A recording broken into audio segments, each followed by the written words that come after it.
Hello everybody, welcome back to Budget Freedom Books. My name is Jessica.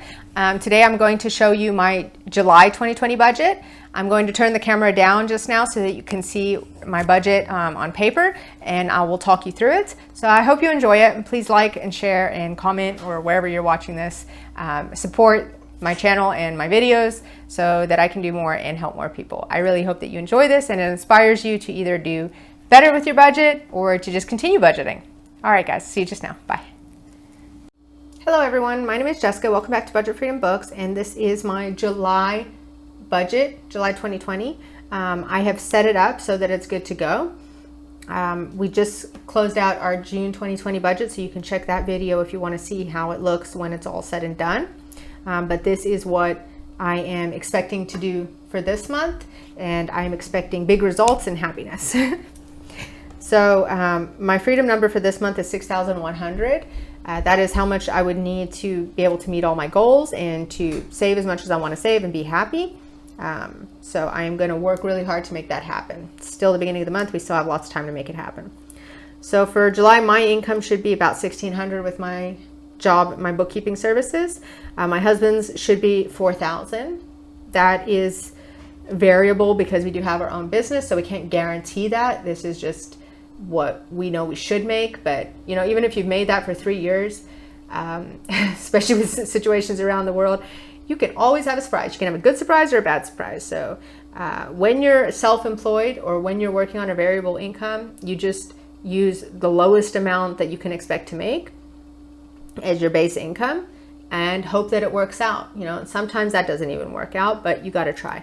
And then I have an extra job that I do some side hustle stuff, and I should get about 300 out of that. So if we add up all of this together, we should be getting around 5,900 this month, which is still below my freedom number, but not by much, by 200.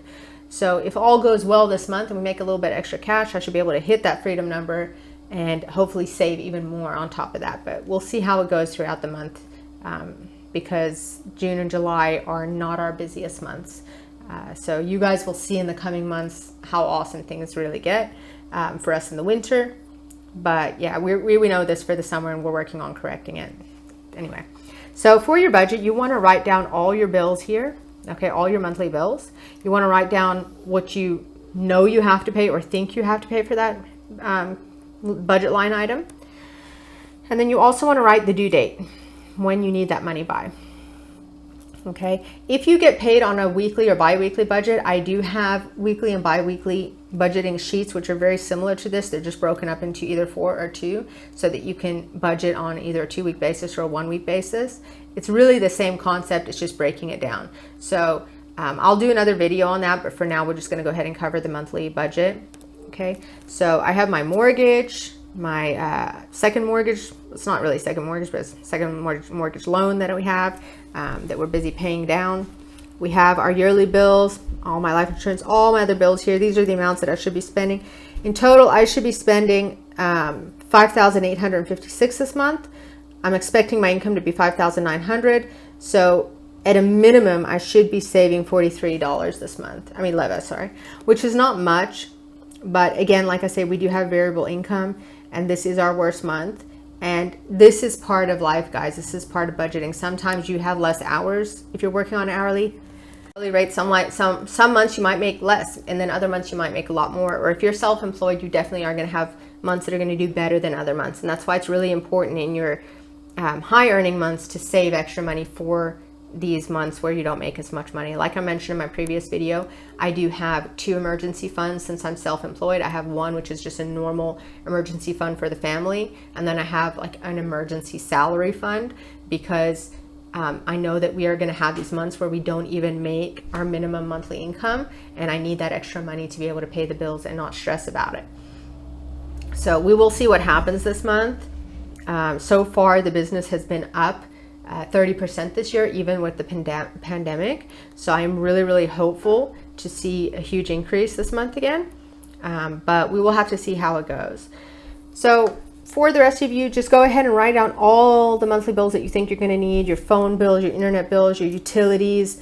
I have here, look, I even have lotto. Like my husband likes to play the lotto. I budget that, guys, because every single cent counts. Now, I'm not a big stickler. Like you see here, I have $1,300 for food.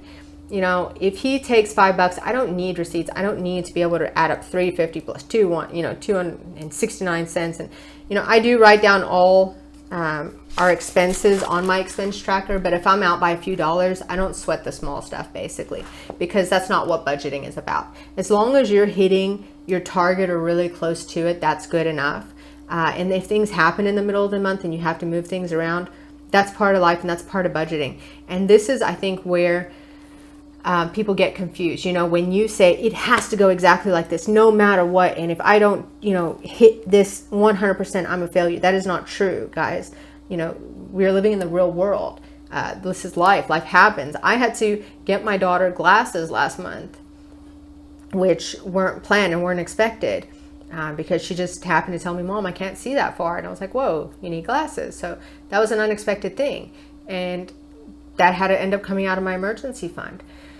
So you just got to be really patient and kind with yourself and really consistent and stick to it. And don't get distracted or put off by small bumps in the road, as they say.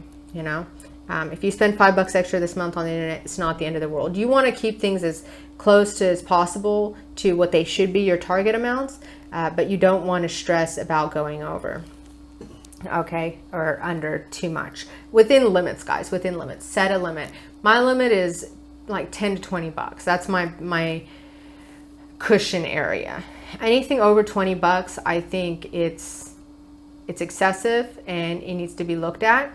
But yeah, if I order meat this month and I end up paying an extra 20 bucks, I'm not going to stress about it. You know, if my water or my electricity is 20 bucks over, I'm not going to stress about it. If it's 30, 40, 50 bucks over, then I'm going to go, okay, what happened, so we can correct it, because then it becomes a real issue that will affect your budget on a monthly basis.